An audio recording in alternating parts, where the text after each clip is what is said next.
going to call this January 21st, 2025 meeting to order, and we'll start with the Pledge of Allegiance. And will the police chief lead us in it?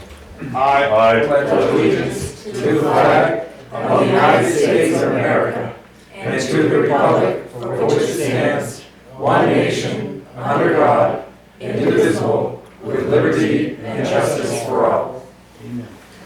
I put me on the spot, Dan, but I got you. I figured you would have it. It was a tough word to remember. We know you. Oh, he is the man. I would. Okay. So we'll start with the department heads, and since Randy's sitting closest, he gets the first. As far as the figures for December, we did 129 transfers compared to 120 in 2023. 911 calls, we did 66 this in 24 compared to 63 in 23.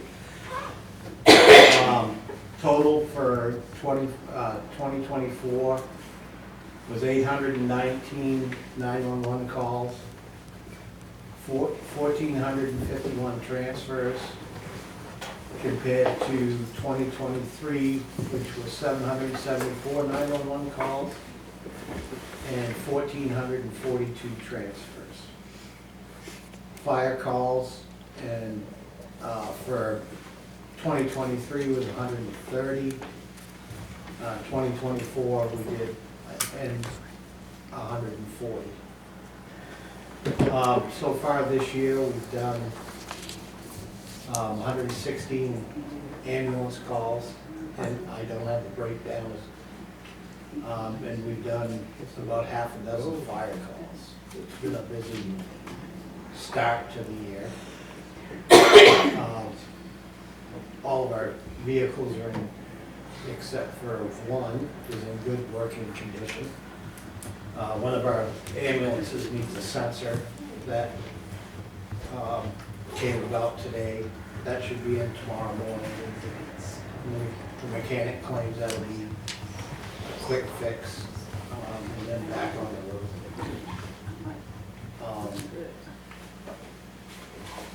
Other than that, we're in good shape. And that's all I have. You're busy, Rick. Status quo. I was going to say, looking at the numbers, it looks like really kind of an average year for ambulance calls. Yep. And a little bit busier for the fire department. But we've had worse years. Yeah, for sure. That'd be more or less. The Exactly. revenues were in pretty decent shape last year. I haven't seen the final figures, but it looks like we did okay. Okay. Anything from Randy? No. No? Thanks, Jim. Thank you. Robin, do you have? Well, we have the public hearing tonight. We did submit the USDA application, so we have the chance to talk about that later.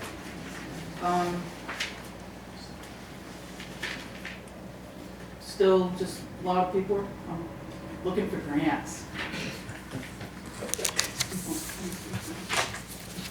You have fun? Yep. That's about it. Thank you. Any questions, Barry? No. We'll move on to John. So since last meeting, December 18th, I believe was last time here, police department's handled 613 calls for service, 9 motor vehicle crashes. We've had 232 motor vehicle stops and 15 arrests.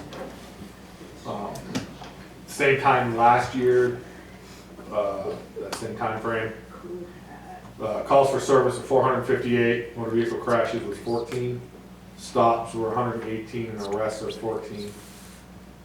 Year to date this year, calls for service 354 since January 1st. 118 motor vehicle stops, 12 arrests, 5 motor vehicle crashes, and same time year to date last year, January 1 to today. There was 267 calls for service, 62 stops, 9 arrests, and 10 crashes. A little above normal, but that seems to be the norm for us as everything's on the increase. We ended 2024 with 6,885 calls for service, which was almost 2,000, 1,000 something over 2023. So over 1,000 calls for service more than we had in 2023. So that's kind of where we're at with all those numbers. We'll talk about the threat at the elementary school from a few weekends ago. I got a call from the principal on that Saturday morning. I was headed out of town. I called Lieutenant Matthews, who was working. He went down and met with Rob Scott and Scott Holmes. Quick and short of it, there's this Snapchat group online that a bunch of the kids are a part of for a game they play. So it's a nationwide type group. There's kids across the nation. This one child, for unknown reasons or individual, made some threats towards our school, posted a picture of a gun and said, you know, I'm going to put your school in lockdown on Monday, these sort of things. And checking the pictures that this individual put online, they're just stock photos. A picture of the gun, you could find it online, so it's not like a gun that was owned by the individual. It was just a stock photo.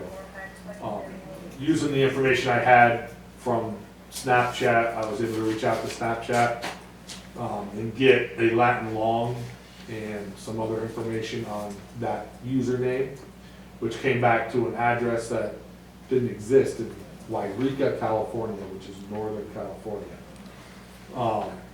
It came back to like 243 Collier Circle. Collier Circle actually ends at 203. One of the things I was able to ascertain with this information I got from Snapchat was the IP address was owned by AT&T, so I reached out to AT&T, and they were able to give me the breakdown of that phone, who owns it, what the address was, which was actually 203 Collier Circle. I worked with the sheriff's department out there that had jurisdiction over that, and the Wairika Police Department.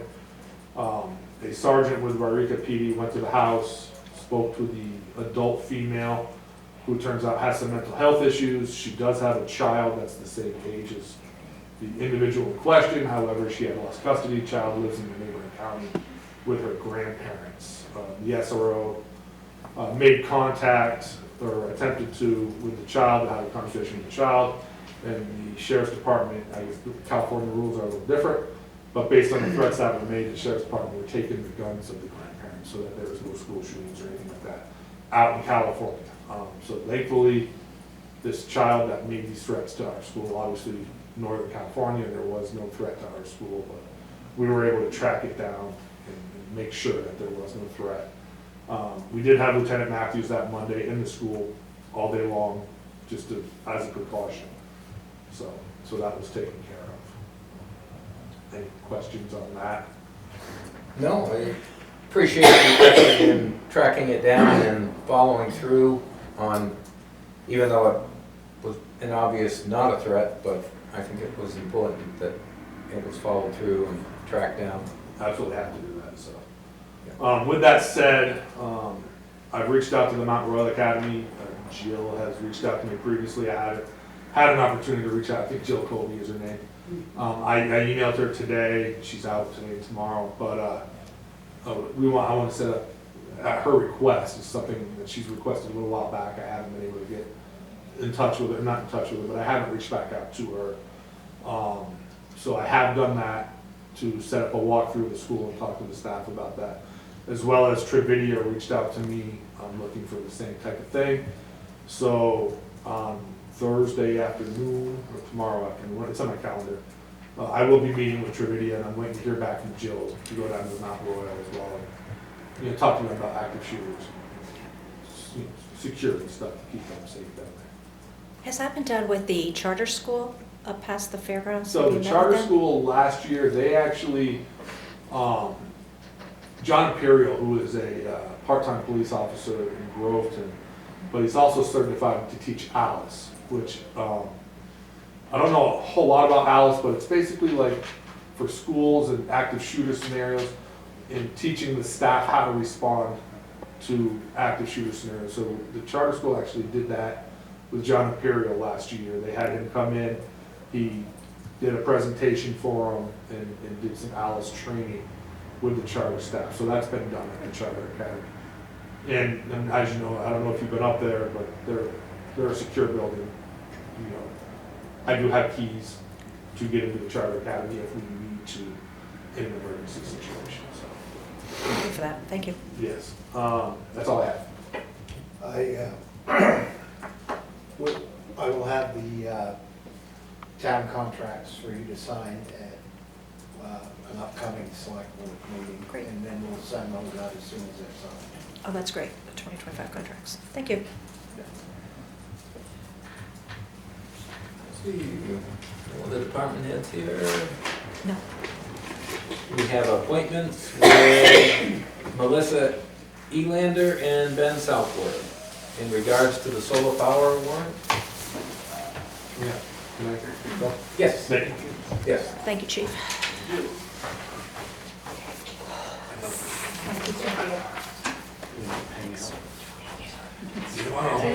This is what she's passing out.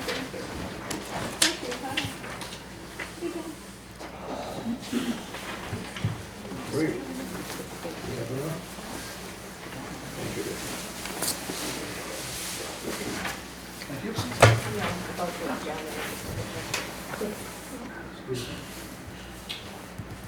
The furnace. Oh, Well, wouldn't you hear it hissing?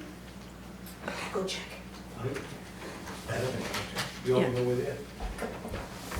Yes, please join her. Randy, you're not gonna wanna miss this. I know.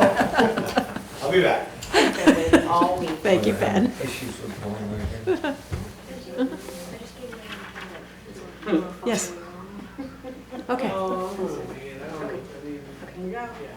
So yeah, I think we're just here to talk about the proposed solar array for the aerators at the lagoon. And I think you guys are aware of the grant application. And we're just here to share information about it. I just want to introduce Melissa Elander, who is the North Country Circuit Rider for Clean Energy New Hampshire. She's from Bethlehem, and I've known her for almost 20 years. She did a lot of work with the utilities for New Hampshire State, so insulation work and air sealing for many years. And then luckily, for us, she was able to get this job as a circuit rider, so she spent the last 6-7 years going around to municipalities and schools in the North Country and helping them with efficiency and renewable energy projects. So, you know, all the solar that you see in Jefferson and Wakefield and Twin, Stratford, Colebrook, that's all her handiwork, sort of helping those towns get the grant funding they need to install that stuff. And she's working with the high school right now on a 0.5 megawatt, so a really big project at the regional. She did Profile's big array for Profile High School as well. So we're really lucky to have her do this work. And so for us, the proposed project, it's not a huge project. I think it's about 60 kilowatts. So the current array down there is a little under 100 kilowatts, so it's a little bit smaller than that array. But it's gonna cut the cost of the aerators that really suck a lot of energy by, you know, about over the course of 25 years, it would be about $11,000 a year. So it's about a $250,000 savings over 25 years, plus or minus. She has the exact numbers. I'm just here to give you the rundown. So, and the amazing thing is that the cost of the town is a little under $10,000, which sounds a heck of a lot like a story that's too good to be true. Generally, stories that are too good to be true are too good to be true, but I can vouch for you that it is not too good to be true. You know, in essence, you know, it's a $10,000 investment for the town with a $250,000 return, which is pretty good. Yeah, I think that you know, some of the things that we've gone through are just looking at what is the maintenance going to cost on these things, because the inverters, the panels are pretty good. They're very rarely callbacks on panels. We have panels, you know, that have been going since 1995, but the inverters do need to be swapped out every 15 years or so.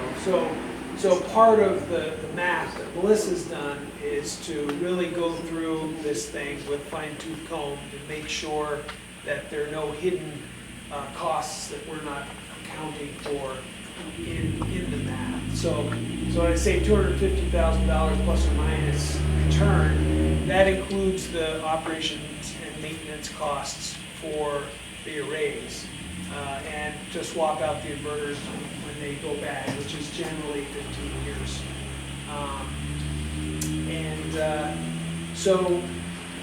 So that's sort of just a rough overview of what it looks like. The way that these grants work is that they're called reimbursement grants, just like, I don't know if Robin was talking, but the USDA grants that Robin's applying for, USDA grants that we got for 79 Main Street, they're all reimbursement grants, which means that we pay for the array, we submit our invoices, and the grant funder pays us back. So, you know, we want to get this work done in this fiscal year. Town would pay for it out of some fancy funds that Leon's got in his back pocket. They won't involve raising taxes, as he promised me. Just kidding. That's funny. But in any case, we have, you know, it sounds like we've got the money that we can use to pay for this, and then we'll get reimbursed for it. And Melissa will help us with the work to get those reimbursements. So this is really, you know, one of those situations that are pretty, I don't want to jinx it, but it's pretty airtight deal. I think that what we need to do is just explain this to the town at the town meeting and get the town to approve the warrant article that will authorize the spending. And then in a year we'll get the money back. So we think Melissa's gotten some preliminary costs. It looks like it's going to be about $200,000. The grant funding is about $191,000 that we'll get back. So we're gonna be out $9,000 or $10,000 for the project. And the particulars in the one pager that Melissa handed out give you the exact numbers. I'm not, you know, giving you the plus or minus 1% numbers.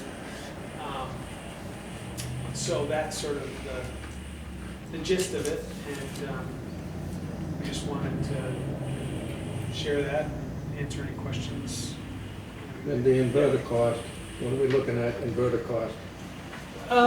It's a good question. You know that right now? So, hold on one second. It's a substantial amount of the cost of the project, I can tell you that. Inverters aren't cheap. Yeah, that's It's a why big we have, project. you know, we have to plan for their replacement. And so they're included in the calculations. But, you know, we did a 30 kilowatt array, and I want to say those things are $9,000. So it might be 18,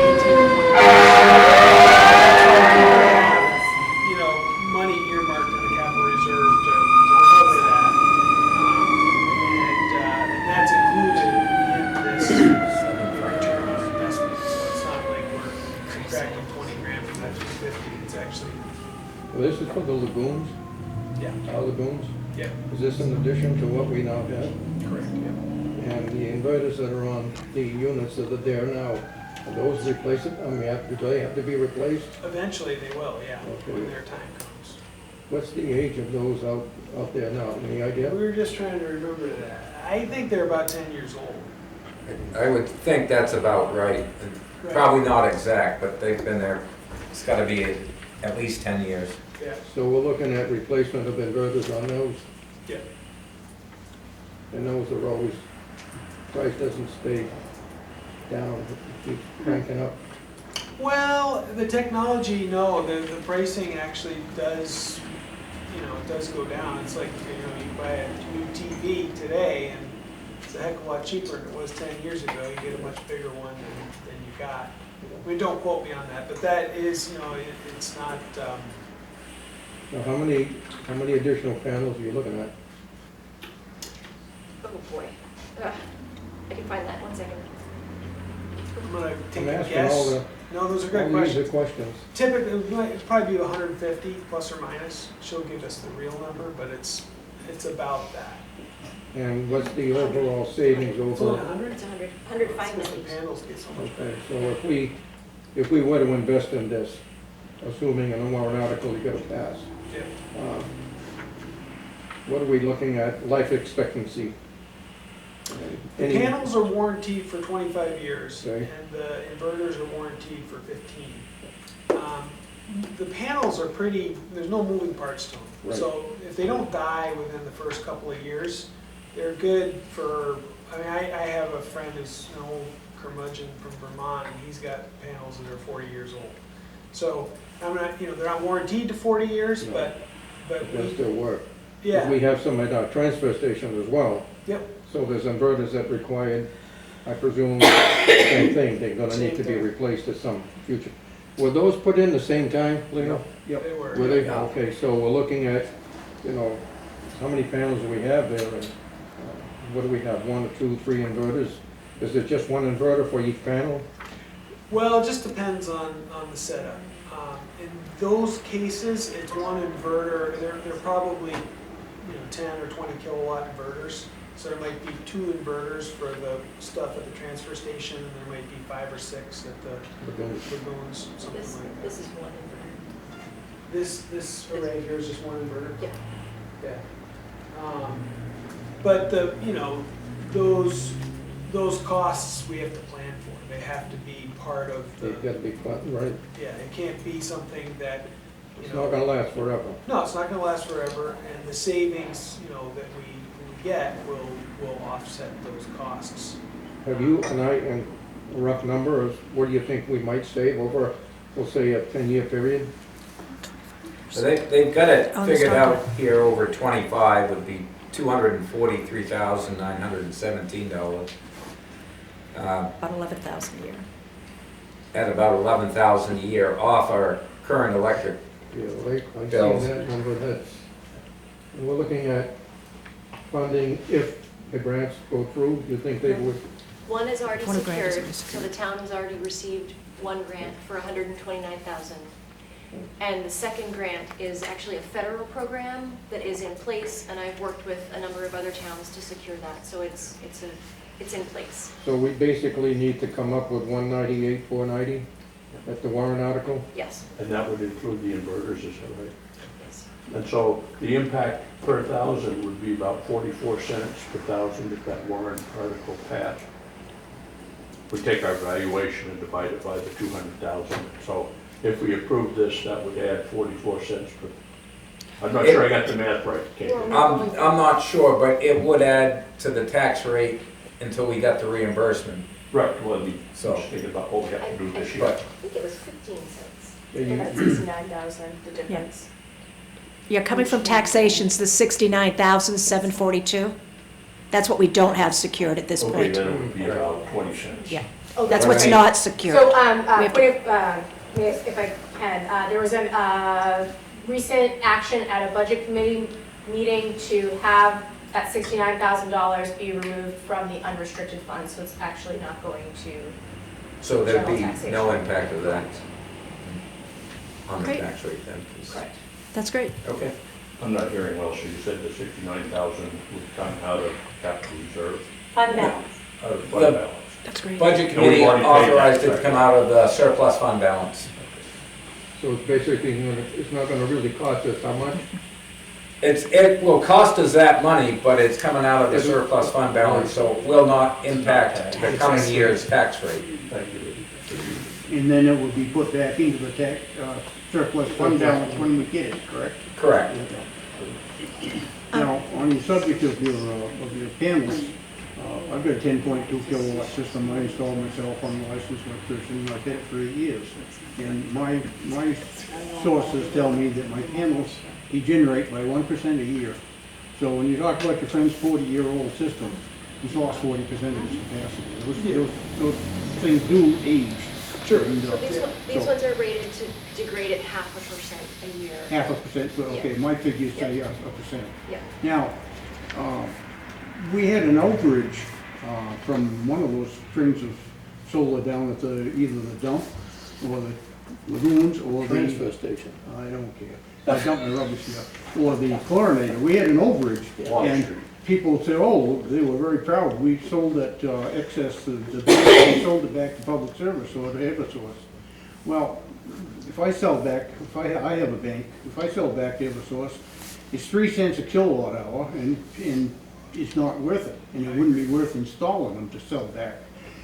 Our initial, at the transfer station and at the lagoons and at the chlorinator, our initial contract with Eversource doesn't allow us to bring the excess over to the town hall or to the town highway garage or the ambulance or the library.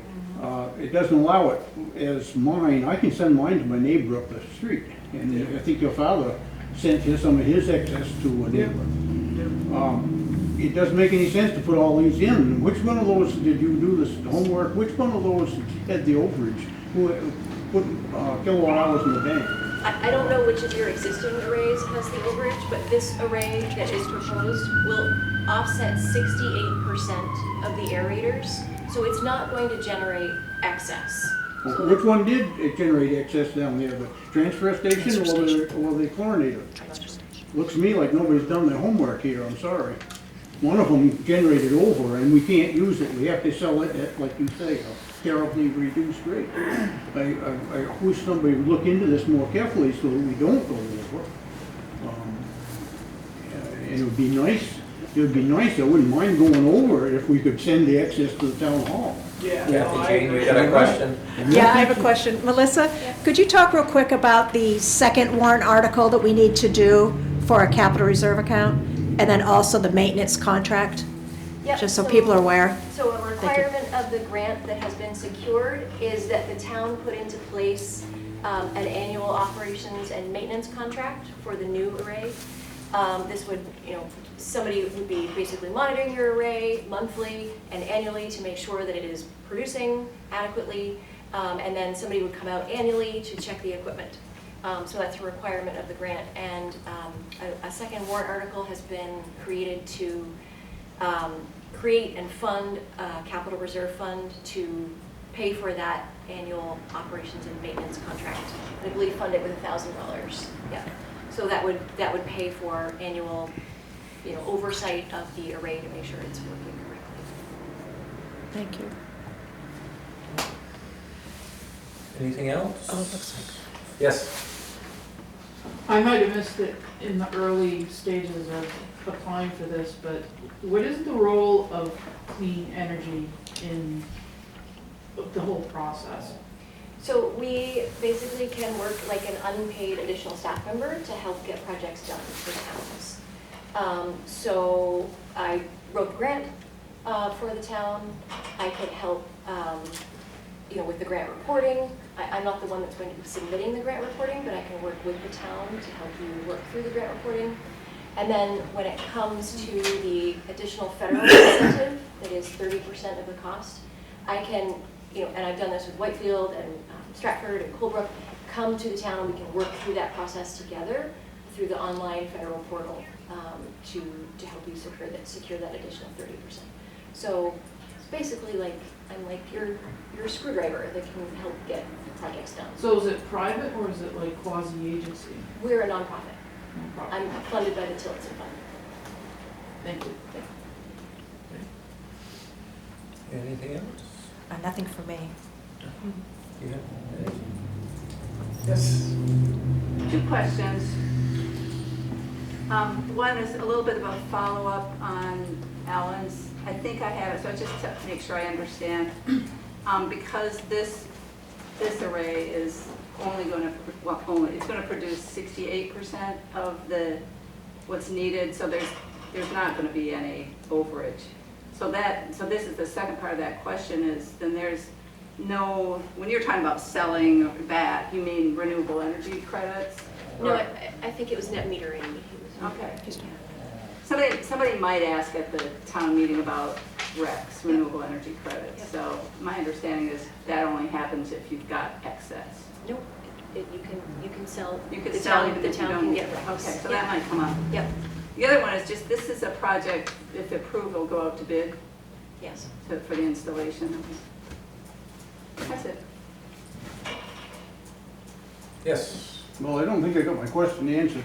Is it possible to enter into a agreement this time with public service, much the same as my agreement, that is a residential, and this is, of course, obviously isn't residential, but is it possible to get an agreement with public service at Eversource that if there is any banking done, if it can be transferred, can we enter into a contract that way? I think we were asleep at the switch the first time by not getting that contract. Then Dennis Patno, who was an electrician at the transfer station and worked for the town, said no, he thought that it wasn't allowed. I think it's pretty standard now to enter into a net metering contract with Eversource, so that It is if- standard that you Yep. can ship your power, your excess? Yep, so if at any, Because, I mean, no one here can tell me, I guess maybe the town manager can, I know she's been attorney to it before, but one of those outfits was overbuilt, one of those arrays down there was overbuilt. It had to be either the transfer station, the lagoon, which apparently the lagoon wasn't, because you're asking for more to meet the demand, or the chlorinator. It's too bad, like I say, to sell that for pennies on the dollar, sell that electricity back. And the other question is, who's gonna maintain this? Who's gonna look after this? We don't have anybody anymore. When this was done, it was a good idea, because we had a licensed electrician as the transfer station attendant, which is Dennis Patno. Now Dennis is gone, and we don't have anybody qualified to look after that system down there. And I understand it's not being looked at very well. Okay? And I made this remark when we hired the new transfer station man, I said, what are we gonna do? Say, yeah, he's gotta have this certification for rubbish, and he also gotta be a licensed electrician. We don't have one, and now you can see the town, oh, we'll have to hire an electrician now. There are some downsides to this. Hey, Alan, Yeah. excuse me, I think she answered that question about having, I think, a second warrant about having a service contract and a maintenance contract, Yeah. that they will follow everything, make sure all the arrays are being. Well, okay, if you get a service contract on it, that isn't reflected here in these figures. You're gonna pay a I think that technology came in a outfit, second warrant That article, is so a- it's a It is different reflected in warrant the article. figures. or a second warrant article to approve money for maintenance. And that takes some of the sweetness out of it, you have to agree. I don't think so. Where can you get, put down $10,000 and save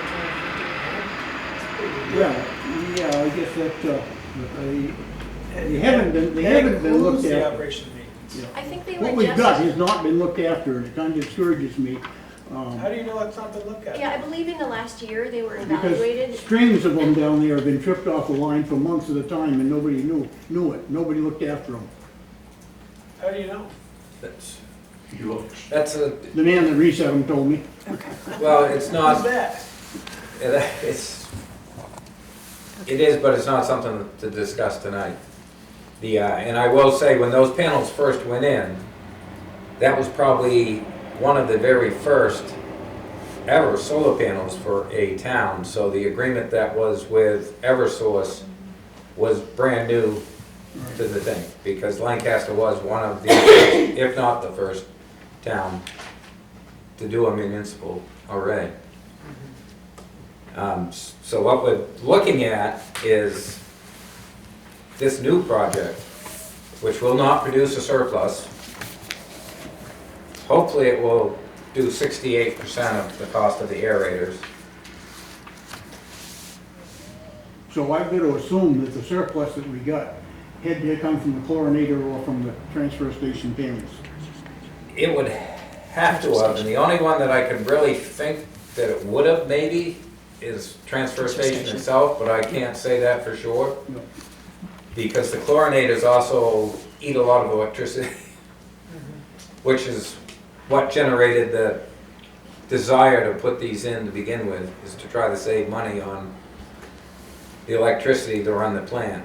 Well, will management go a long ways? Now, so let's say, for instance, the transfer station was producing a bank that we have to sell back for little or nothing. And the transfer station, say, was heated by oil, the building. You switch the oil off and you put some resistance heating in and burn up those. So that's called management, you know? It's, well, but it would cost you to buy the heaters. Like I said,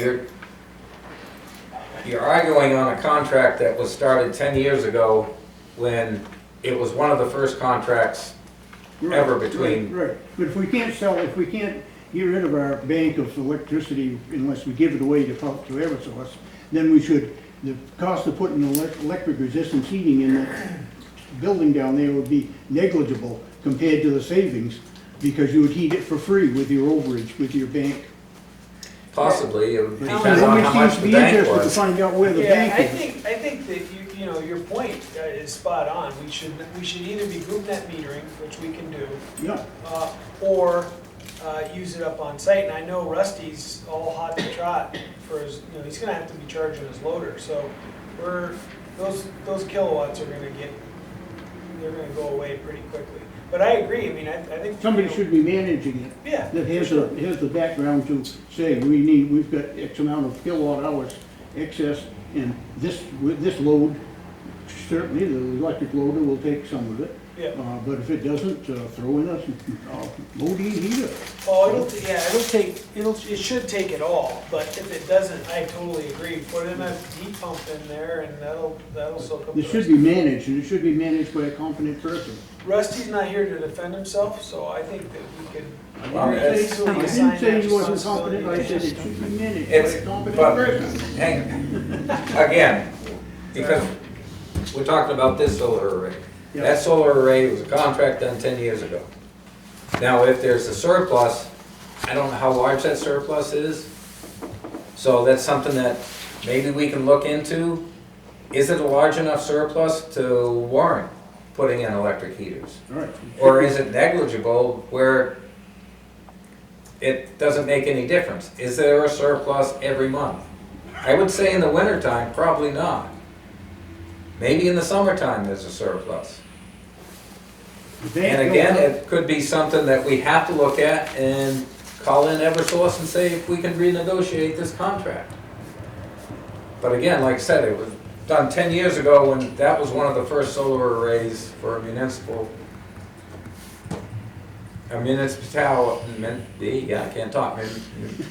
Municipality. And so the contract with Eversource was brand new also. So, is there any other questions on this array here? And I have one question. KJ, you were saying that only 59 or 69,000 was going to come from taxation. But what it says on the paper is 200,000 has to come from a warrant article appropriation. Then eventually it will be reimbursed, but that's 44 cents per thousand on my calculation instead of 20. Okay.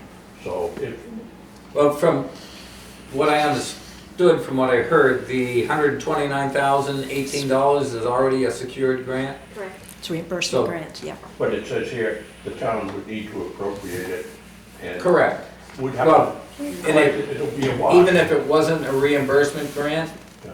and we was gonna get the grant, we would have to put it in the town warrant and appropriate the money. Because So, we can't spend money we don't appropriate. And then you remind me that the final tax bill, the reason that we don't know till the end of the year is because those reimbursements come. And so I am understanding now that sort the of. net effect. Well, you So get, when the warrant article is created, it's done on a gross appropriation, okay? So 198,490. And then grant money has been secured in this case, so the grant money is gonna be taken out as revenue. And when the numbers are sent to the Department of Revenue to set the tax rate, those reimbursements, or whether we've received them or not, are taken into consideration. If we receive them next year it still was taken into consideration for 2025's tax rate, so we won't be able to use that revenue in 2026 if it's next year. Okay, so the So tax it's already effort accounts taken- for that. Correct. Gotcha. Thank you. You're welcome. But again, we can't spend money we don't appropriate, so. Correct. With that being said, let's move on. Thank you for clarifying. Thank you, Ben, thank you, Melissa, for everything. Thanks for having us. And we have a public hearing scheduled on a notice of intent to apply for a USDA RD grant loan. And I take it that's why you're here. Yeah, right. So this is the storage tank project. And I just want to, do we have to call the public hearing into order, or can we just say we're in a public hearing for this? No, We have to call it to order. I would call it to order.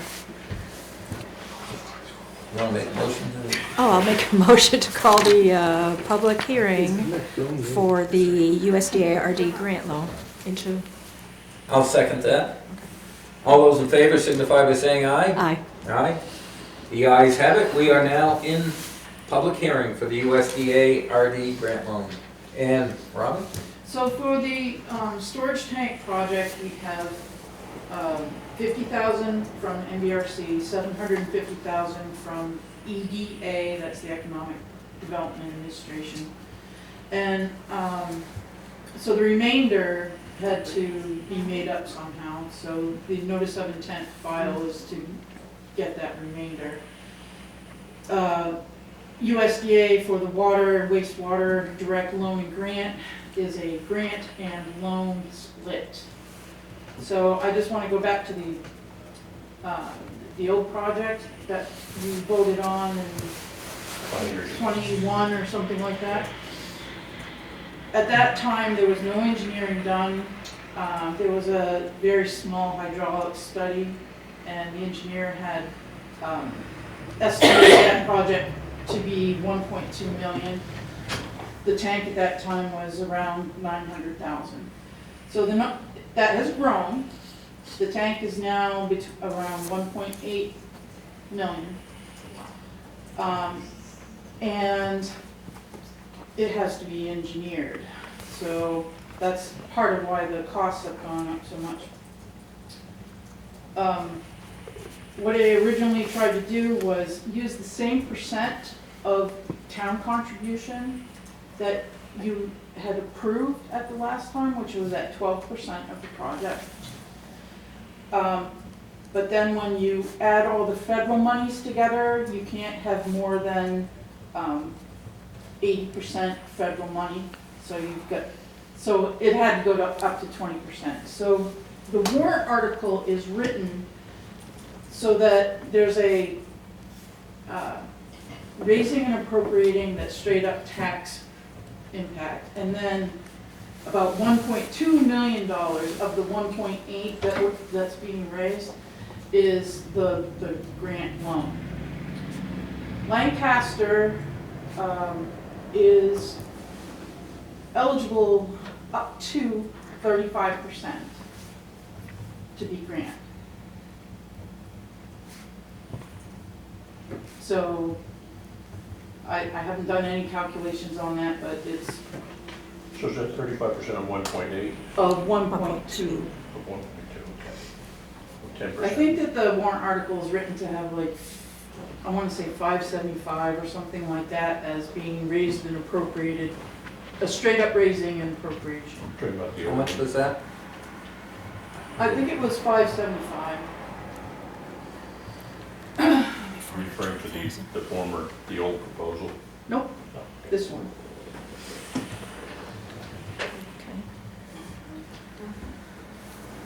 So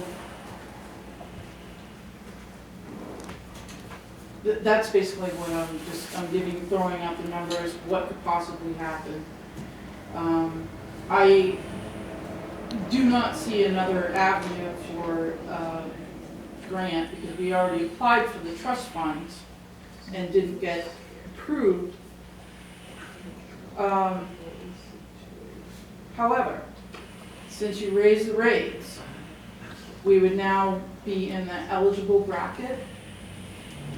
So if engineering ended up being longer than 2025, so that construction could happen in '26, another application could go into the trust, and we could see if we could close that gap on the grant side. It still has to be approved, voted on at town meeting to move forward, so. So you're saying we're gonna go to the townspeople and ask them to raise $575,000 through taxes? And that's a,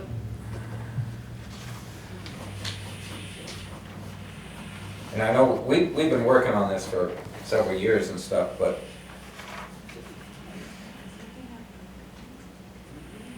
I just foresee that being a really heavy lift on this year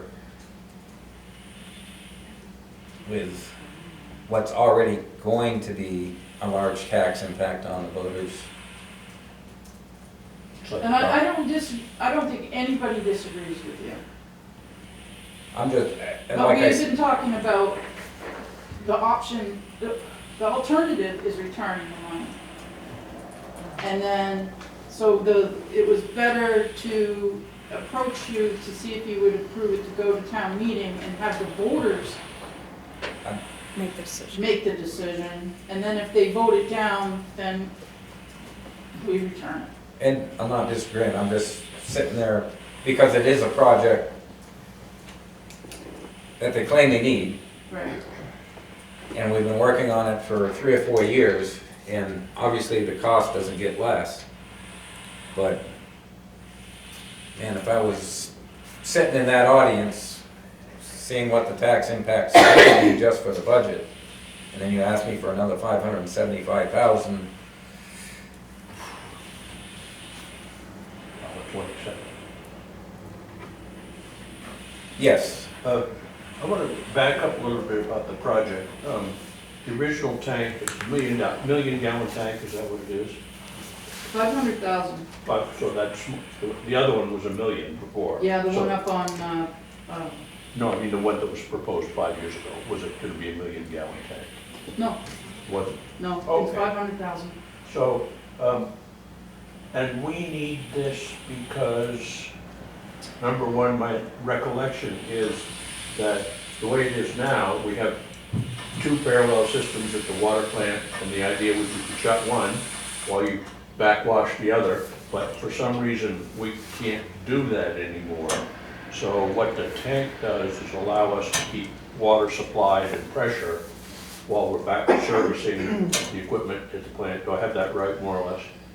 Well, there's a number of different reasons. One is periods of high usage or break. What happens is the intake of the water is almost simultaneous to the distribution, so that your disinfection byproducts are creating violations. Too close. Too close. And the second thing is, let's just talk about the problem with the grit in the system, even during this flooding. Yeah, during the There's test. no way that you could have shut down the plant and then still had water going to the east side Right. to meet standards. Yeah, so what happened was during the Chesley fire, pressure got really low, all the grit comes loose in the system, gums everybody up, and this is to avoid that problem. And so, is it primarily a pressure issue or a volume issue? The reason I'm wondering is because... Well, that we don't know. I think that was never actually addressed in the original proposal, because all they did was a rudimentary hydraulic study saying, yeah, if you put in a tank, it would raise the head pressure, and you'd be able to have a distribution at the level that is needed.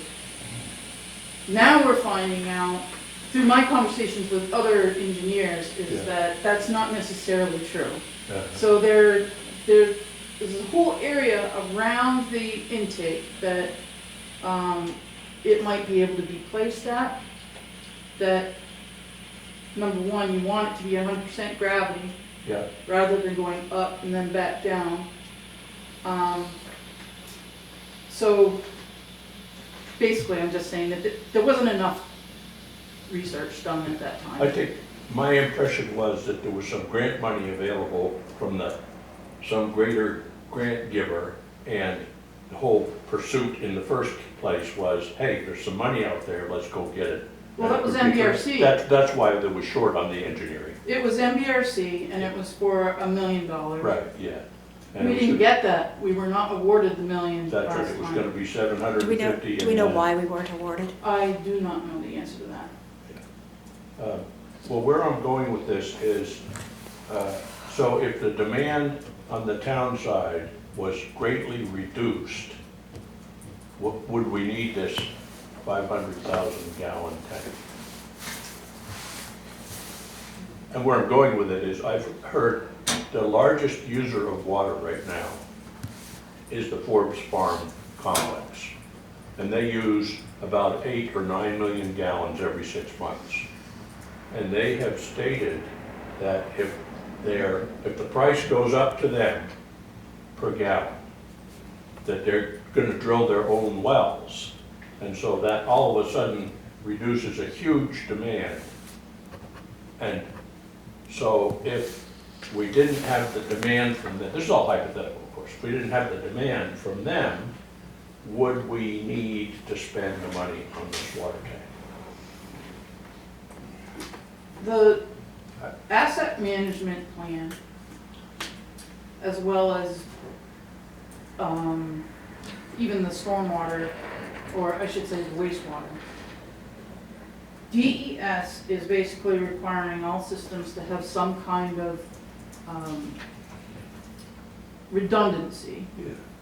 We do not have the redundancy in that up there. We have a single main transmission line from the plant. So we either have the option of putting in a tank as a reservoir on that side to create some kind of holding during, if there's an issue at the intake, or doing another transmission line, cross-country transmission line to create a loop. Oh, that sounds cheap. Yeah, so when you look at the topography, and it's all ledge out there, this was actually cheaper to do than to do the other one. Tank then. Okay, and there has been mention in the recent past about difficulty finding a site to place the tank. Has that been solved? I believe it has been. It has to be lower than Yeah. what the plant is. It will likely be on a conservation easement owned by a private landowner, but the easement does not preclude the tank being there. So that it would require contractual arrangements with the Correct. landowner to place the tank. Yeah. And preliminary, I mean, do we know that that might work? I'm not being antagonistic, I'm just trying to. We haven't pursued that because we don't have the money to get the engineer. So what we have to do with the engineering is find out where we would have to put a tank. Correct. I mean, gravitational wise, and then we would have to negotiate a place to build the tank based on Right. what the engineering studies showed. So, With a very preliminary look, we do own a strip of land that's about, I want to say it's 6 acres. It's across the road from the plant, and it does go downhill. So we were trying to calculate at some point that if we buried half of the tank, if it would get it down low enough so that it would be a gravity system, and then it would be on our land. So that is what we're yeah. hoping is going to be the resolution. That sounds good. I'm pretty familiar with it because when I was on the Conservation Commission, the easement there is, it's the Smith Farm there, and then the town owns the land. Obviously, you don't have to bargain with yourselves about that. But the other easements that I'm aware of are just over by where the Southworth's place Southworth, is. yep. But it's not Southworth's, it's adjoining by that pond. So it sounds like there's a lot of moving parts, and this may turn out to be the best solution, but is there some opportunity to raise a smaller, more palatable amount of money now to do an engineering study before we ask the taxpayers to pony up $1.27 per thousand for the project? Is the, Yeah. Well, and it, because it's water, it's not necessarily going on tax rate, but it would go on water rates, which, Which is Well, there's double. some potential there. Yeah. Well, first of all, the grant application wasn't written as a water project. It was written as an economic development project. You're talking about the first one? oh, The first one? No, the first one was water. Okay, thank you. the one we got? The one that is now before us is an economic development Okay. project. Because no work, there's no more additional connections can be made Oh, can be on made, each right. side Right. because we can't support it at the mandated levels. So this is supposed to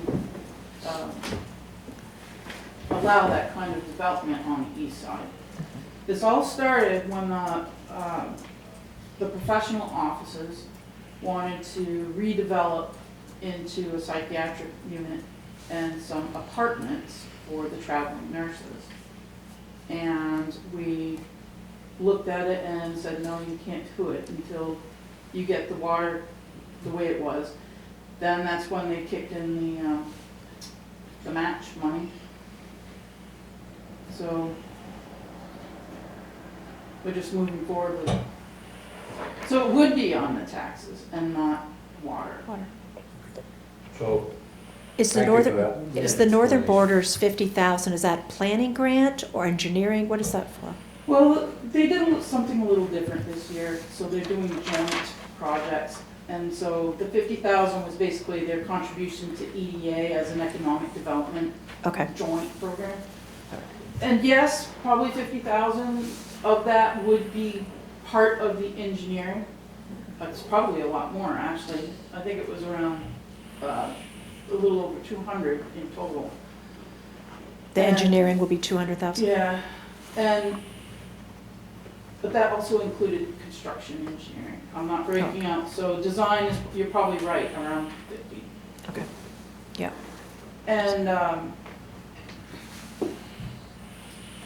there are options where, because we have the match for the 800,000, if it was approved just for that portion, we could move forward with a notice to proceed and move forward on the project. But then we need to have some assurances that it's going to get to the end. So they're probably not going to be handing out a notice to proceed until they know that that other 1.8 is Is somehow accounted secured for or in some way. accounted for, right? it sounds like you have to do that anyway, right? Because Now- for various reasons. this says it's a notice of intent Yeah. to file. So we, How much of an obligation to the town is that? it gets submitted. They won't tell you what your grant loan split is until there's an approval from the town.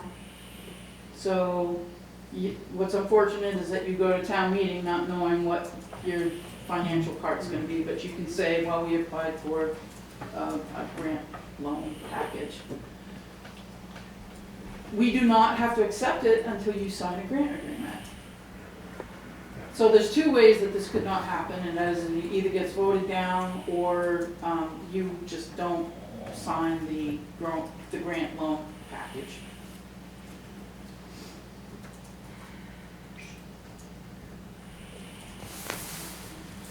So, can I ask a question about the moratorium? Hang on just a second, because you've been thinking, someone else had their hand up back there. Go ahead. I wanted to ask Robin, you mentioned that Ford said they would drill their own wells. Well, I think Mr. Christie said that Forbes would. What Scott Forbes told me that, see, the problem with the dairy farm is you can't really raise your prices. So if your expenses go up, you're forced to find an alternative. Now, I disagree with the way the rates is structured, but that's not my decision. Right now, you pay $6.50 per gallon, but when you get over 1 million gallons, it goes down to 50 cents. Now, most everywhere else, they charge you more to try to get you, so the Fords have zero incentive to conserve water. Is that right? It's cheap as can be, and I'm all for it because it helps the dairy, our largest dairy farm, stay in business. But on the other hand, it pushes the burden of subsidy on all the water users in town. And so I calculated that if the Forbes were to leave, the current revenues are about $500,000 every 6 months. Is that right, Charity? No, 250 because it's 500,000 a year, more or less. So if they leave, we would lose at the 35 cents which they're paying, or 50. I think I calculated on 50 cents. We would lose $6,000 on $250,000. So it's not a big penalty to us if Forbes leaves our water system. And that begs the question, if the volume that Forbes is using is 7 million or 8 million gallons every 6 months, but they're not taking it out of our system, doesn't that solve the moratorium volume problem on the east side of What do town? you mean? What do you mean that it's not, explain what you just said. Explain what you just said. Okay, one of the reasons for the tank is because there's a moratorium on further development on the east side of town. Correct. Because there's no more water capacity. But if all of a sudden there's 8 million gallons back in capacity because Forbes are no longer taking that volume, how does that affect the moratorium? You know, If you look at the amount of money that they spend, I think it's more of an impact than what you're thinking. I looked at the last billing, the number of But gallons times 50 cents. I don't believe that really affects what we're looking at. Well, I mean, I understand it's a big use. I'm also on that line. I can tell you the way we are right now, always have enough pressure. But there's other considerations that go into it. So what we have to decide tonight is whether we want to approve the intent to file An application. an application. No, I think it's mostly, we've already filed. When it was published, we submitted. This is a description of the project for anybody who wants to know. So you can just approve the notice of intent, and then I'll submit the minutes to USDA.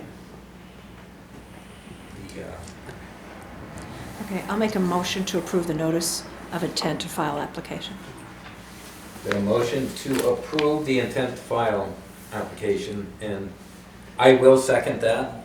I am very hesitant on how the turnout's gonna be at town meeting, whether this goes on the water rate or the tax rate. I will tell you also, before we take a vote, that if we come to town meeting and I don't have a clearer picture of what's going on and what's needed, I will oppose the project just on that.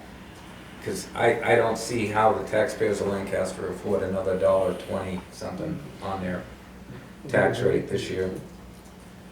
But with that being said, all those in favor signify by saying aye. Aye. Aye. So we'll see what we can gather and, We let the people decide. yep. Thank you. Thank you, Robin. And then it says North Country Fire Mutual Aid district mutual aid contracts, do we have those? Yes, and we have some minutes as I'll well. do all the minutes. Review of minutes. Yep, I skipped over that. So we'll review the minutes of the January 6, 2025 work session in the regular and non-public meetings. Okay, I'll make a motion to approve the January 6, 2025 work session minutes as presented. I will second. Any further discussion? Seeing none. All those in favor signify by saying aye. Aye. Aye.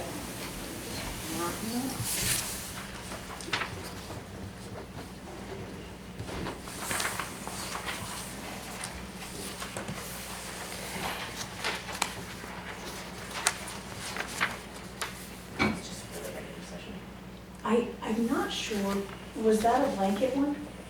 Motion? No, No. I just made Okay, it, did for was the that? work Okay, session. Thank you. Sorry. I'll make a motion to accept the minutes of the select board meeting of January 6th as presented. Second. Any further discussion? No.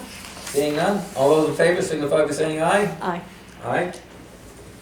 Thank you for that clarification.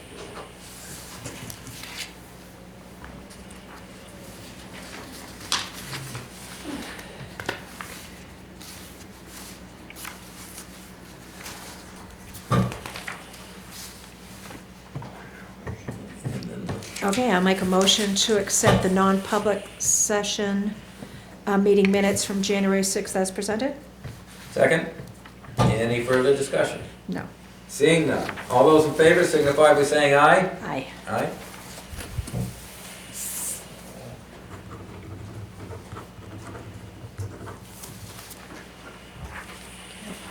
Yeah, we've got.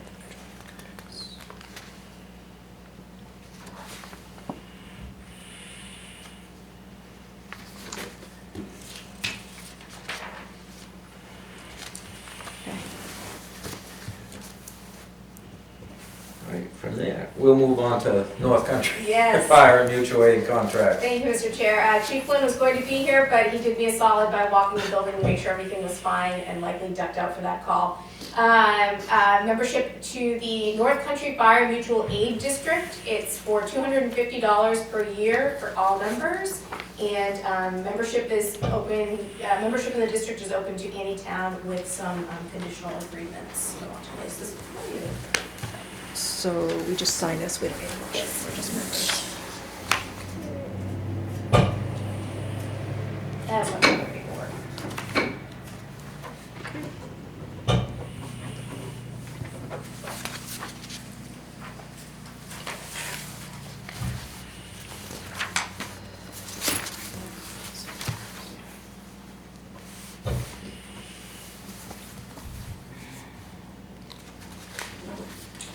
I also have an intent to cut at 32 Stebbins Hill Road.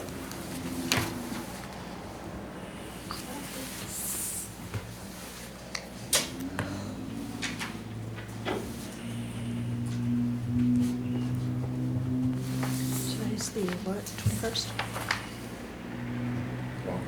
It's today the 21st? Yes, it is. Thank you. Okay.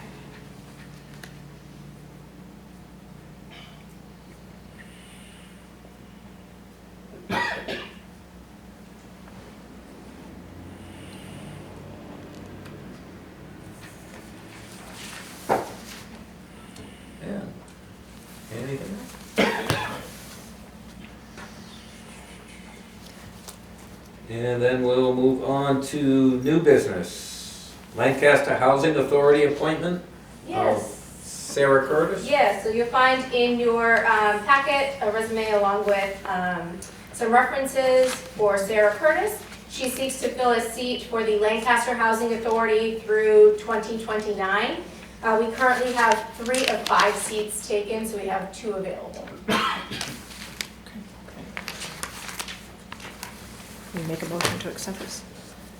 We need a motion to accept. I'll make a motion to appoint Sarah Curtis to the Lancaster Housing Authority till 2029. I'll second that motion. Is there any further discussion? Is she a Lancaster resident and what's her background? She is. Yes, she's a Lancaster resident. Lives on Middle Street. Thank you. All those in favor signify by saying aye. Aye. Aye. She's appointed. Yep. Then there's a note, ballot counting, town and school. So, the schools received notice that the ballot counting has it's been taking place inappropriately. It's not supposed to be done the day after the election. Shocker. So, it's a lot easier on us, but, and I'm assuming it was for convenience. So the Secretary of State's office has told them that ballots for the school district need to be counted immediately following the polls closing. Immediately following is by the end of the night. That night. In the towns in which the ballots were cast. So that's going to increase our ballot counting. I have talked to Jay, we're gonna leave things as they are. I know Whitefield is looking into possibly moving their town meeting to another day. I've talked with Jay where there's a lot of just yes, no votes. We're hoping that it won't add a lot of time on. I know that Stephanie is from the school district is willing to look for more ballot counters, but while I'm looking, I just may as well reach out to my usuals anyway. So I'm gonna work on that, but for now, talking with Jay, we're gonna leave it as it is and see how it shakes off, I guess. That's, because it's been all over the map. There was a couple of years they brought all the ballots here and counted them here. Then they moved to the high school because they kind of got in trouble because they locked the auditorium one year and wouldn't let people in to watch them count. Yeah, unfortunately, I know can be tough, but if we can find some extra. Yeah, because I mean, Once. you're looking at another, if we have 600 voters, you're looking at another 1,200 ballots. Yeah. Right. And multi-page ballots.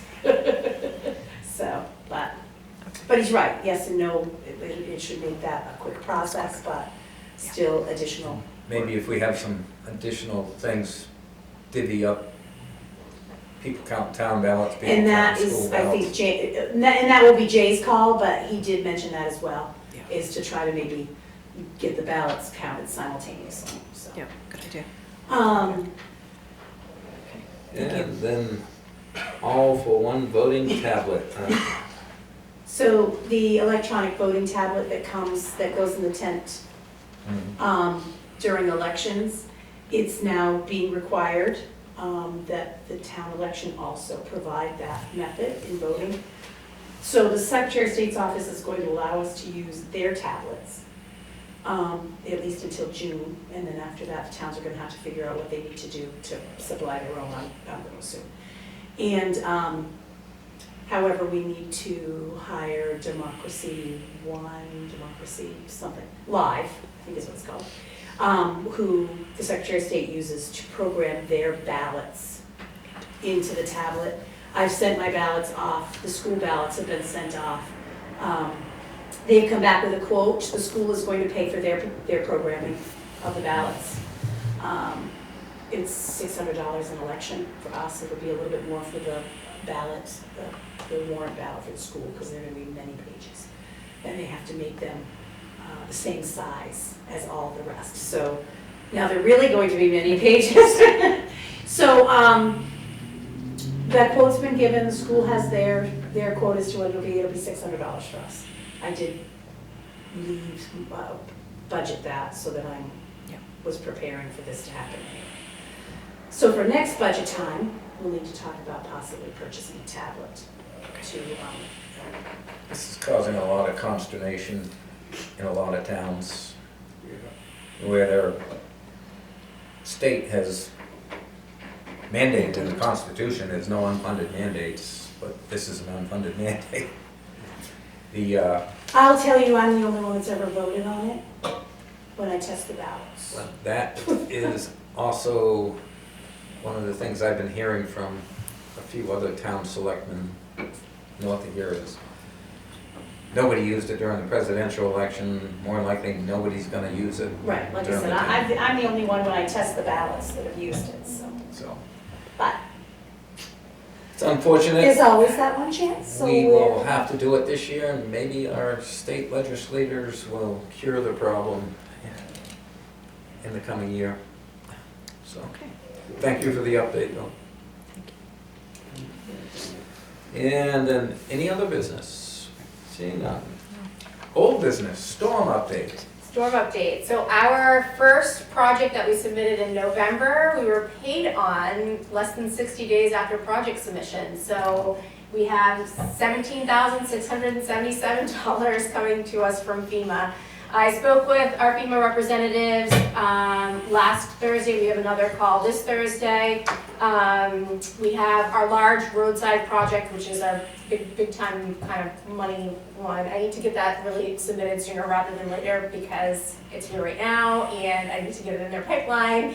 And we did notice additional damage from Bunnell Brook. It kind of hopped its banks. There's debris further upstream, and I had put that in front of them whether or not we'd be interested in mitigation for that area on Garland.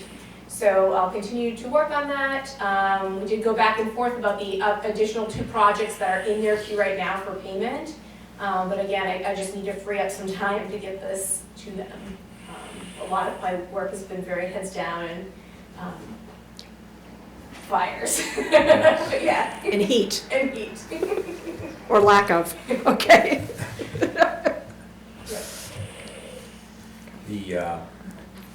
Any questions No. on that? Thanks. The, Congrats on the first reimbursement back. Yes. do you have anything? I for- don't have a select board report tonight. Been able to travel around so much, I don't have anything either.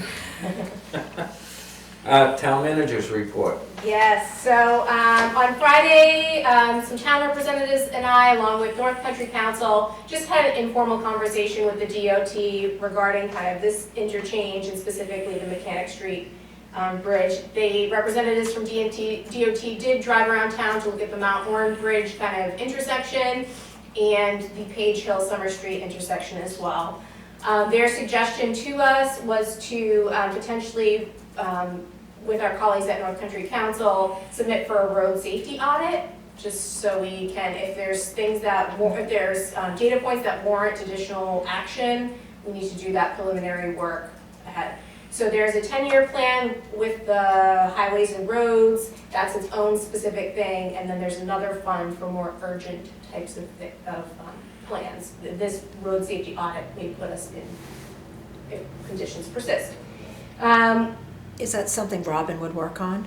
Or is Yes, that it will. in 2025? Yes, yeah, we'll be putting this forward to Nick in the spring. We had 7 welfare applicants with 3 awarded in the past 2 weeks. We also, I was looking back, it does look like you had your auditor appear before you during a routine meeting last year, and whether or not you wished the same of it this year.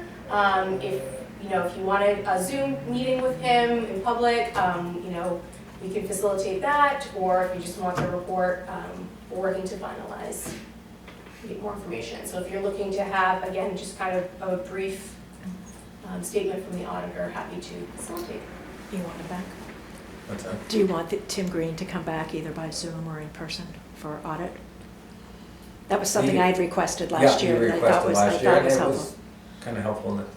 Don't know if it will be for a second year. A second year, but yeah. I guess, did they include that as part of their contract, or did it cost us extra money to have him? He's happy to do that.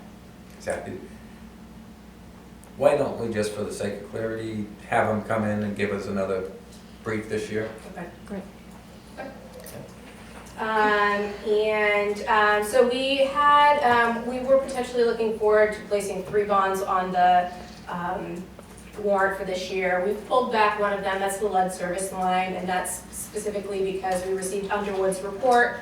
It's very fuzzy, our inventory is very fuzzy, and at this point in time, we really need to dedicate time to clarifying our inventory so that we have the best available data and we can do better modeling based on actuals, not we don't want to put an $18 million bond if we don't absolutely need that. Right. So we're working on that. With that said, we may be working to get a part-time person very temporarily to pour over schematics to see how we can better firm up our inventory. during this slower period, so that way we're better prepared next fall for any type of next steps that we may need for that. If we feel as though it's beneficial to do this work now, so that we're not caught behind the ball at a later time. And then I just wanted to have a quick conversation about the boiler. Since January 8th, 7 times we've had boiler issues as far as hard starts. This morning, a panel, there was no heat in the building this morning. A mechanism, a fuse on whatever on the boiler had to be replaced. And we will be placing the current capital town hall reserve, which was just reported to us by the trustees of the trust fund for year ending December 31st, was $223,223.79.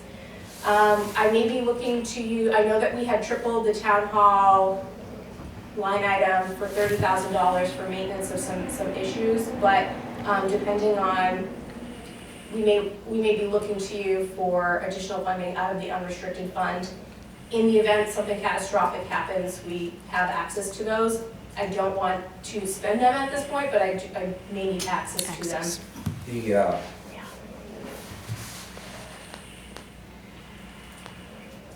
We've been kind of playing with that. Honeywell come in and put some computer stuff on it, and that lasted about 10 years, and then it's been reworked and rewired and redone, but the actual boiler itself is 40, 50 years old, maybe older. Excuse me? That was replaced when Sampson became the town manager. Yeah, I don't think it's that Remember, we old. burned it up. No, Yeah, I don't think it's I that don't old, remember yeah. that. I do.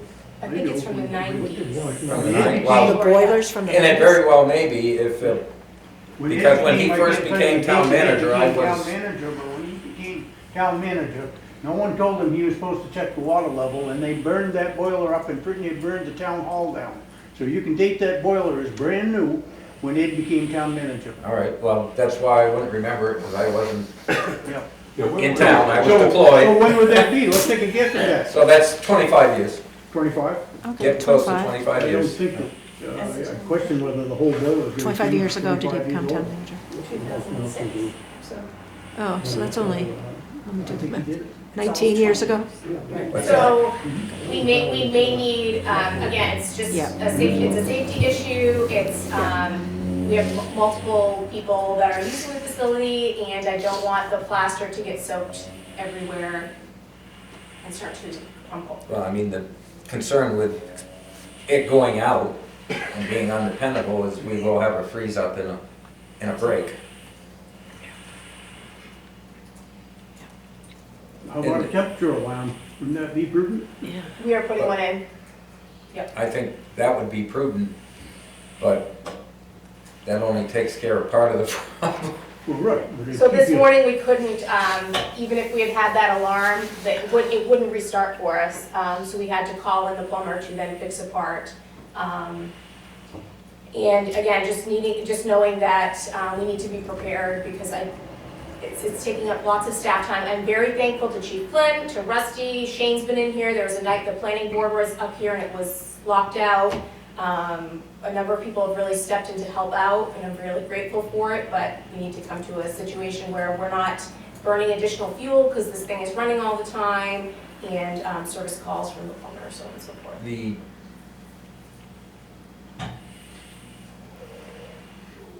Well, I think it's time to kind of do a dual track. Get somebody that can come in here and say, yes, it can be fixed and it can last for X number of years for this price, as well as maybe look at a replacement. I know 25 years isn't really that old for a boiler, but it has really been a challenge. And I know this isn't the only time it's been a challenge, because they replaced all the electronics on it, I don't know, 3 or 4 years ago, because everything seemed to fry on the electronics. And maybe that's the problem, is the electronics again down there. But I think we need to look both ways, what it would take to make it dependable, or possibly replace it with something better. And maybe make sure with less access to changing the knobs and stuff, so that people using the building are not just trying to fix it on their own. So, does that give you enough direction, or? I think it does. You know, we've met with this team specialist who's been in here. We've had a couple other people, you know, tried to use local folks. This individual's out of Bethlehem.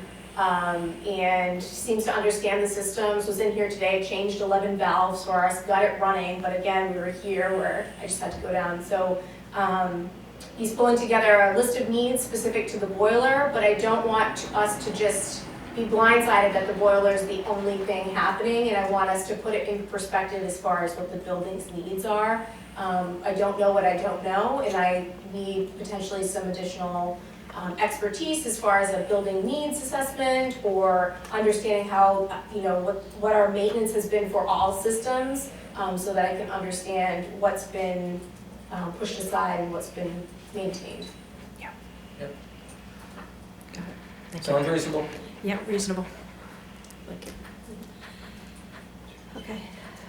And anything else? See nothing else? We have information zoning board meeting notice for January 29th, 2025 at 6:30. Land use permit was granted for 22 Depot Street. There was a sign permit granted for Hilltop Arts and Event Center, 480 North Road, formerly known as Dugard's Dance Hall Skating Rink. And move on to public comments. Yes, Rob? You'll be shocked to learn I have a few questions. The budget committee met and voted that the increase would be $1.30 per thousand. And I asked the chairman how that would translate into the total appropriation number, which is actually the number that we have to have for the town. He told me that charity and you guys were going to work it out. So my first question is, what is the final appropriation number based on the $1.30 per thousand? I don't, and you can stop me if I'm wrong, I don't believe we have that number yet. And we wouldn't have that final number until after we have the budget committee meeting, that we could say, this is the official amount. Well, I'm asking what's the current draft number, because the budget committee is supposed to deliver to you Yeah, we the don't have. appropriation number.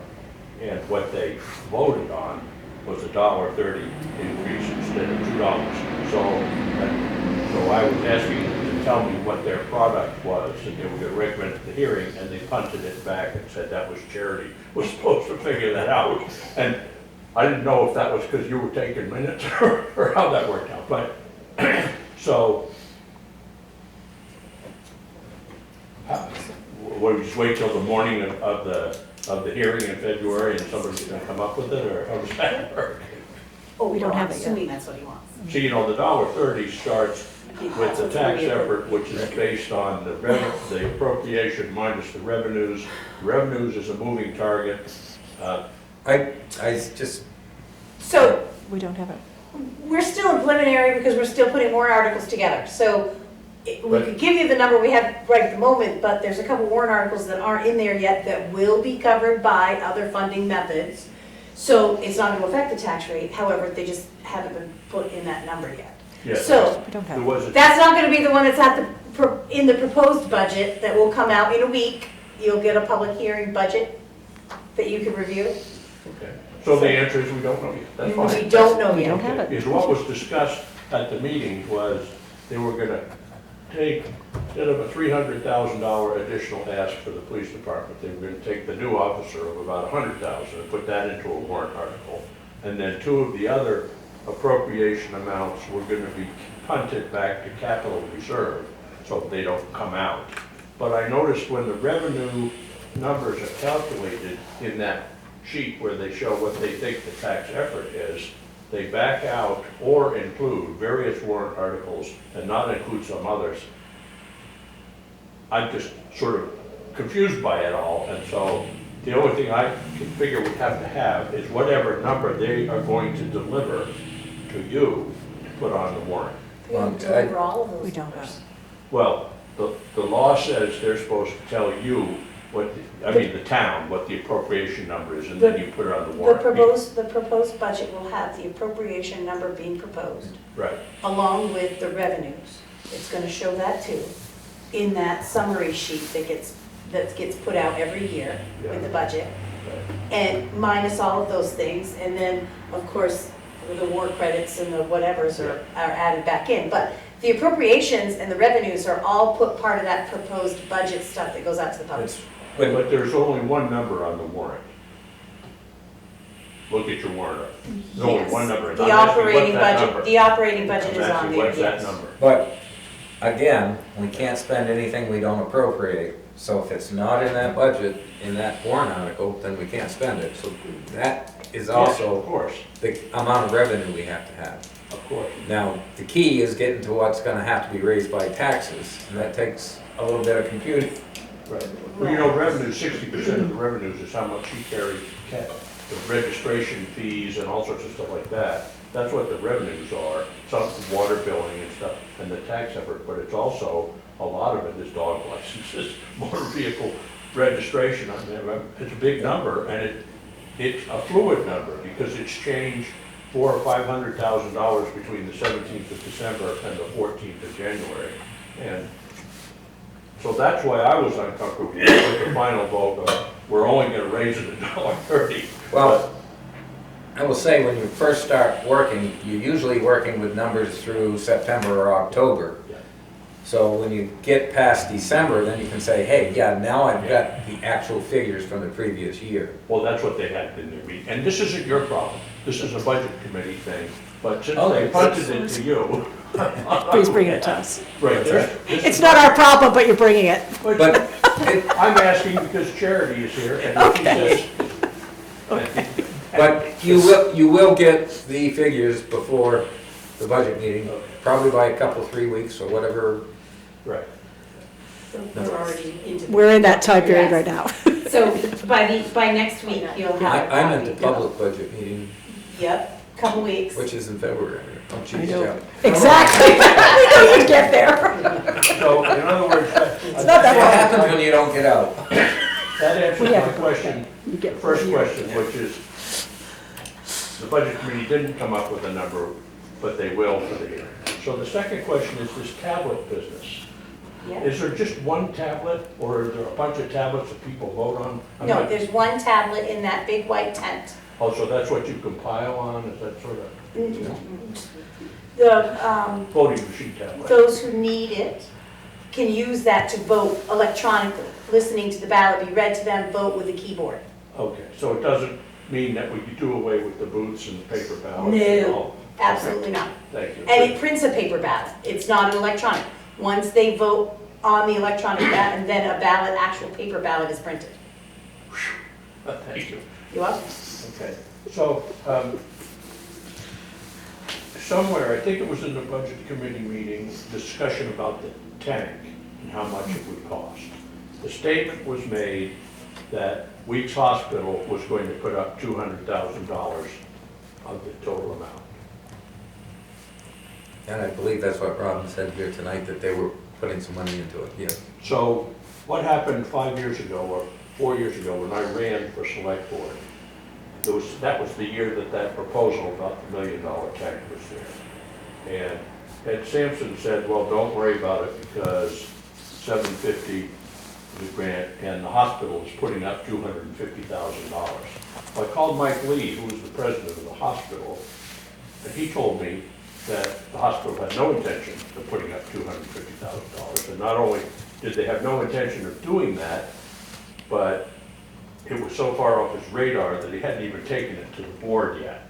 So I guess my question is, the $200,000, how firm a number is that, and how does that, you might not know the answer, but it just, you know, I hear a lot of numbers, and we're talking about $1.20. I don't know, that became a problem and it did fail that year, or it didn't get proposed because there wasn't questions that were answered. And as I stated earlier, I don't think there's a clear picture right now on that process. Yeah. I've got some time to clear the picture up, but I am very, very hesitant about sending a warrant article that's gonna add that kind of money to the So- town tax rate or the water rate, either one. Yeah. But I'm willing to let them go through the process and see what we can do. I agree with you.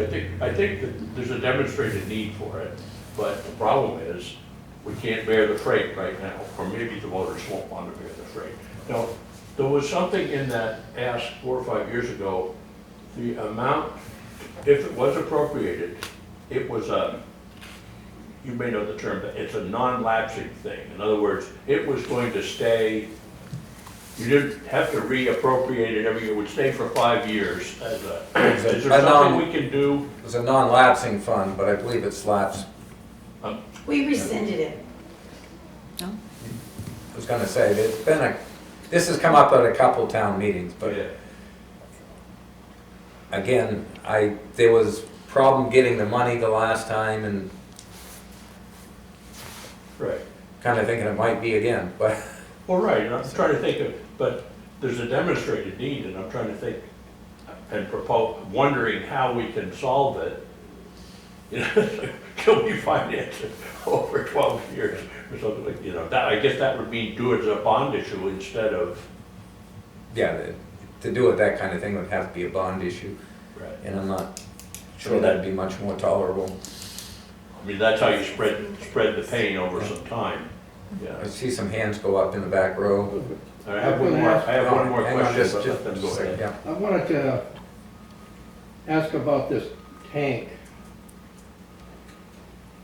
Didn't the town talk to the hospital about having their own tank on site at some point? Do I stand corrected on that? Well, I won't say 100% that was a discussion, it very well could have been a discussion. Mike Lee, if I stand to be corrected, but as he was just saying, Mike Lee wouldn't go for the tank on their property. Am I correct?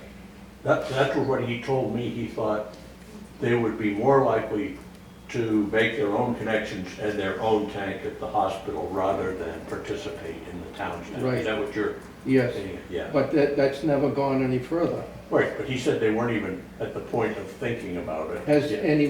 has the town made an attempt to contact whomever it is that's the director of the hospital at this time, discussing that issue for their own water service, their own water supply? I can't tell you whether they have or not. I believe Robin's tried to, I'm not sure the results of that effort. Because the They're thing, changing the guard. the thing that concerns me is if we're gonna have this water tank constructed, assuming we're gonna do this, and it's going to be partially buried in the ground, it's just a tank that's gonna be partially buried in the ground, it's just the tank, does it require a protective of some sort, so that tank doesn't rot out, or is there a certain kind of tank that, is it fiberglass or whatever, I'm asking these questions only to, I guess I want to ensure that the town isn't gonna be left holding the bag again in future years. I think that would probably be part of all the engineering and stuff that has not been done as of yet. So, and Alan? Well, I think, my understanding back when the tank issue first came up was the expansion of the hospital, the building of the new medical offices, et cetera, was what necessitated the need for the tank. And that's why they went to them and asked them if they wouldn't chip in on it. That was my understanding. I may be all wet, but I got that. I pay attention to what people say, and that was a lot of the reasons for wanting it, for needing it. The original proposal, I believe, came about because they needed a larger supply. Right, when they engineered that new building, they didn't go to the town, and the town didn't say, hey, we can't support this. And so that's why part of the reason for needing the tank out at the headwaters. So why shouldn't the hospital chip in on some of it? Well, there is I had understood that one of the motivations is we give the hospital a heck of a break every year. They don't have to pay taxes because they're a nonprofit, and they pay a payment in lieu of taxes. But if they were paying taxes, they'd be paying $500,000 a year if they included the school portion. If not the school portion, they'd be paying $200,000 or $300,000 a year. And so my impression from the discussion was they were glad to be generous and talk about giving us $200,000 towards the project. My sense was it's because they've gotten such a good break for so many years, they wanted to be good citizens. And it wasn't about specific needs there, although during the Chesley fire, I think pressure went so low that they were at risk. Is that, do you remember? Is that how you No, remember I it? think, because the system's completely changed since the Chesley fire, there's a new line, that's, there was a need identified by the medical facility that kind of spurred conversation about the tank on. That's my recollection. Yeah, one more period. I have one more question. When you talk about water issues, usually it follows on the ratepayer, not the taxpayer. It's the ratepayers that really fund anything related to water, such as sewer. The ratepayers also fund those projects that are either water or sewer. That shouldn't be a tax, that shouldn't be a taxable Appropriation. But it's, appropriation. Thank you. right, and that's, I brought that up earlier, but Robin said the grant is a economic development grant, Which means town. which comes out of the town. Usually an economic development grant is given so you can improve infrastructure, so more businesses can go in. So that's why it's coming under the tax impact. It's another thing to look at though, because it's an expensive project. And Yeah. one more, Rob. Yeah, this is my last one. Question about the availability of the audit. I understand that the audit is in hand here at the town, and the rules say as soon as the audit is completed, it's to be public information. Jessica has felt that she didn't want to release it yet. I don't understand exactly why, and I also see the law says that you all have 45 days to accept the audit and then send it down to DRA. And if you don't, it has to go anyway. So I'd like to see what the audit said, and I don't see why I can't see it. Is it a draft? Is it a draft Draft? audit? Draft, Draft. it's still waiting for information from us, so it's not. It's not complete. So your argument is it's not complete. It's a draft. It's not complete. If it's not complete, then Yeah. you don't have to release it. However, It's not complete. Jessica introduced a number of figures, substantial figures from it at the budget meeting the other day. So Yep. I think that Draft. it's been put in the public eye already.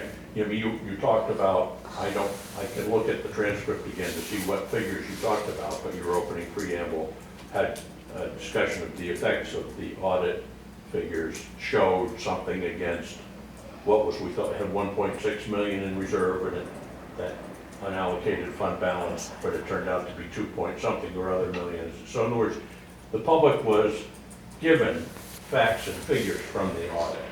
So, my sense is it's already, you've already released it. So It's a draft audit. Those figures are probably available in your town report. I will also say there is figures that you never get until you have an audit. But those figures are 2 years old when we get Well, the audit. that's sort of my argument. See, when the way the audit is laid out, it's normal, generally accepted accounting principles, and it should be hugely useful to you guys, except that you get it 18 months after the fact. And so one of my arguments would be that since the town has to compile something like this to give to the auditors, wouldn't you be interested in having this sort of information on a monthly basis to help you make your decisions? I mean, what the audit does is recast it as a balance sheet, an income statement, a sources and uses statement, cash flow statement. We get and it breaks out. amounts that are expended, and we regularly look at what we budgeted and what we've expended, and we get percentages, okay, this, so we can keep track of, are we gonna have a line that goes over, that we're gonna have to do a line transfer?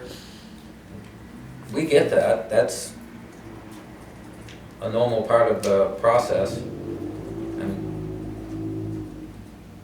does that necessarily have to go out to everybody? Well, I mean, it does. The law says the audit has to go out to everybody. What you're saying, asking to those statements have to go out. So, I guess.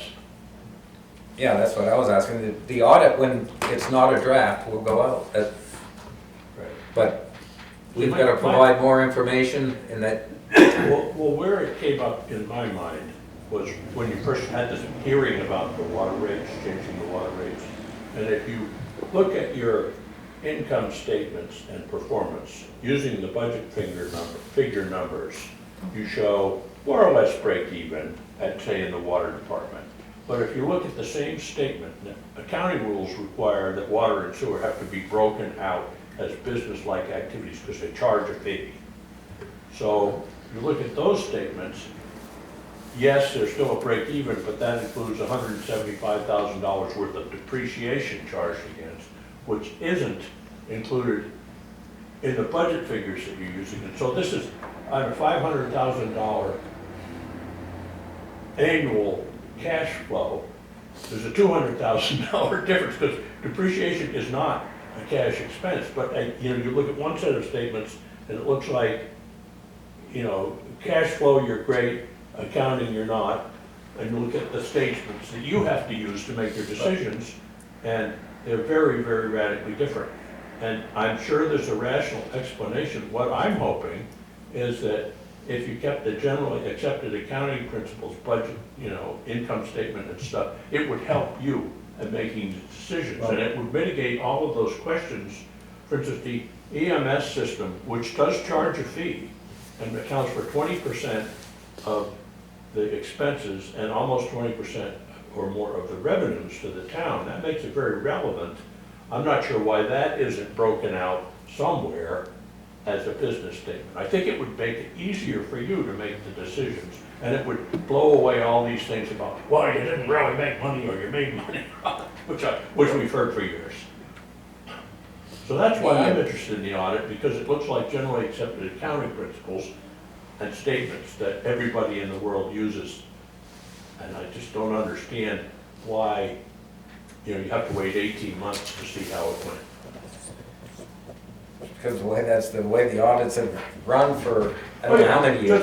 It's not the audit. It's, again, when it's not a draft, it'll be available. I will say we get what we budgeted, what we've expended quite regularly, so we know the percentage that's left. Right. When you start throwing in depreciation and stuff into the, when we set the rates, I'm telling you, we put down how much money did we expend. Right. Yeah, you get how a much really useful cash flow statement, and I understand that, but the missing link in this town for a long time has been the capital improvement, what would be in a capital improvement plan, right? That's why we're all of a sudden shaking our heads because there's $18 million worth of stuff that has to be done to the water. And it's a suggestion. And part of it, again, and I get a little frustrated that stuff hasn't been done. I will say it again, every year, the town walks a tightrope between what needs to be accomplished and what the taxpayers can fund out of their pocket. Right. Every year, so there's priorities that are set every year. So yes, some things don't get done. And I get very frustrated when people say it's been mismanaged or not. It hasn't been mismanaged. It has been managed in a manner that the taxpayers can afford it. Because if we jack our tax rate up, then we've got businesses leaving, we got residents leaving, and then we got residents that can't pay their taxes, so charity doesn't collect. So, She only collects 80% rather than 90%. and So- as a taxpayer who doesn't like his rates to go up, I'm completely in sympathy with you about not spending more money. Except that what the auditor does is take the numbers that Michael has and put them in a different order. We're kind So it's of not like. going all over the place. The audit will be available when it's no longer a draft. I know you like to look at it, but I'm gonna tell you, the general person looking at that is not gonna gain anything from it. They gain the most when they can look at that chart and say, they budgeted this amount, they spent that amount. And I will just say one more thing, that I have been extremely proud of the different departments and the department heads, because for a while, department heads spent every cent that they could possibly spend out of their budget. We had to spend time reassuring the department heads that just because you don't spend it, doesn't mean you won't get it the next year if you can justify it. This town runs on a tight budget because we have to, and it's a good service for the taxpayers. And you have good managers. We have So, good managers. and we've got I agree. good department heads and town employees that don't look to spend every cent, but look to, okay, can we get another year out of this? Can we get another year out of that? I know some people think that we should get more years than we do out of some equipment, but is a well-run and a tight-run ship, mainly due to our department heads and stuff. And I don't know what else to tell you, but I don't think most taxpayers get a whole lot out of that audit. Of course not, they don't see it for 18 months. So, Jessica, can I ask, what is it that you have to send back to the auditor? What is the missing information that they're waiting on? I'm waiting on information from our finance. I'm waiting on finance information. Well, the whole thing is financial. Well, there you go. Right, I mean, there's some more, but we've Go kind figure. of beat that dead horse. Okay. So it'll become available when it's no longer a draft. The entertain motion to adjourn. I need to request Oh, non-public excuse and- me. Yes, 91A32L, consideration of legal advice provided by legal counsel, either in writing or orally, to one or more members of the public body, even when legal counsel is not. And you can make a motion. I'll make a motion to go into non-public session, what, 91A? A32L. Okay. I will second. 32L. Is there any discussion on going into the non-public? No. Okay. All those in favor signify by saying aye. Aye. Aye? Do we have to Can do you tell roll me where call? the third selectman is today, in a warmer place, or what? No, he's stuck on a work project. Underground. Do we need to do a roll call? Yes, easy enough, we both said aye. Kathy Jean said aye. Leon said aye. Have a good evening, people. Thank you. you're not coming back?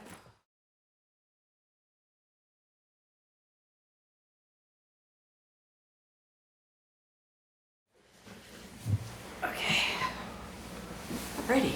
All right, we're back into public session. Do I make a motion to go out of non-public? What am I We doing? did that over there. Okay, oh, so I make a motion to start public? No, What do I think we do? have What do I to. do right now? We need a motion to seal the minutes until Oh, I will make a after motion to seal the minutes until after the conclusion of any legal of any legal, dedication. okay? After the- I will second. Thank you. Is there any further discussion? There is not. All those in favor signify by saying aye. Aye. Aye. Hey. Aye. With that being said, is there anything else to come before the board? Seeing none, I'll entertain a motion to adjourn. I make a motion to adjourn. Let's see if I'll second. Yes, I'll second that motion. All those in favor signify by saying aye. Aye. The ayes have it. Thank We you. are adjourned. Thank you. Wow, sorry about that, people. Okay. Yeah. With the thaw,